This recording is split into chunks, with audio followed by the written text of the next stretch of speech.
నెల్లూరు జిల్లా చేజర్ల మండలం పెరుమాళ్లపాడు వద్ద 6 ఏళ్ల క్రితం బయటపడిన పురాతన నాగేశ్వర ఆలయాన్ని తిరిగి నిర్మించేందుకు అడుగులు పడుతున్నాయి. 2019లో పెరుమాళ్లపాడుకు చెందిన యువకులు, సాఫ్ట్వేర్ ఉద్యోగులు కలిసి ఇసుకలో కూరుకుపోయిన ఆలయాన్ని బయటకు తీశారు. అప్పటి నుంచి అక్కడి శివలింగానికి పూజలు చేస్తూ నాగేశ్వర ఆలయంగా పిలుస్తున్నారు. నాగుపాము తరచూ గుడిలోకి వచ్చి వెళ్తుందంటూ స్థానికులు చెబుతున్నారు. దీంతో ఈ గుడికి వచ్చే భక్తుల సంఖ్య పెరిగింది. మంత్రి ఆనం రామనారాయణ రెడ్డి చొరవ తీసుకుని వెలుగులోకి వచ్చిన పురాతన ఆలయాన్ని పునరుద్ధరించేందుకు చర్యలు చేపట్టారు. ఆలయ నిర్మాణానికి అంచనాలు సిద్ధం చేశారు. ప్రభుత్వ చర్యలపై గ్రామస్తులు హర్షం వ్యక్తం చేస్తున్నారు.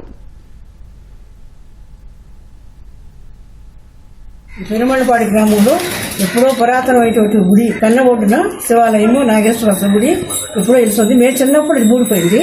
ఆ ఊరి నుంచి ఈ ఊరి పెరుమాళ్లపాడు మార్చారు. అప్పటి నుంచి అది వెనకబడిపోయి బూడిపోయి ఉంది. కాబట్టి ఈ మధ్య ఊరి గ్రామస్తులు కుర్రోళ్ళంతా కలిసి దాన్ని వెలికి తీయడం జరిగింది. దాన్ని ఇప్పుడు కొంచెం గోపురం వరకు బయట తీశారు.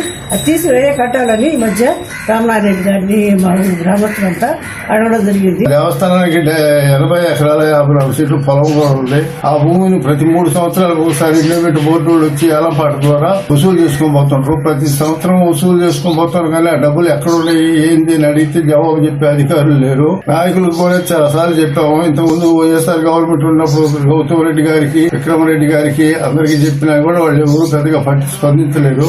రామనారాయణ రెడ్డి దేవాదాయ మినిస్టర్ కాబట్టి ఆయనకే చెప్పుకున్నాం. మా గ్రామస్తుడనే భావంతో మేము రీసెంట్ గా కల్కి సినిమా షూటింగ్ కూడా జరిగింది. దానికున్న విశేషం ఏంటంటే అది పరశురాముడు ప్రతిష్ట అని తెలిసింది మాకు. 200 సంవత్సరాల క్రితం పరశురాముడు వాళ్ళ అమ్మని చంపడం ద్వారా పాపాన్ని తొలగించుకోవడానికి కన్నా నది పక్కనంతా గుళ్ళు కట్టించుకుంటా వెళ్ళాడు.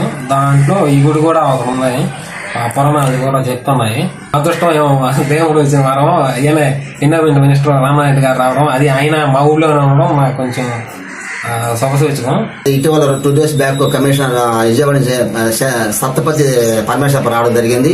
వచ్చిన తర్వాత కూడా ఆయన పరిశీలించి దాన్ని ఎనికి తీసి దాని నమూనాలు సేకరించి ఆ నమూనాల విధంగా నిర్మిద్దామని సూచించడం జరిగింది. ఆ సూచనలు కూడా మంత్రి దృష్టికి తీసుకుపోవడం గ్రామస్తులు జరిగింది.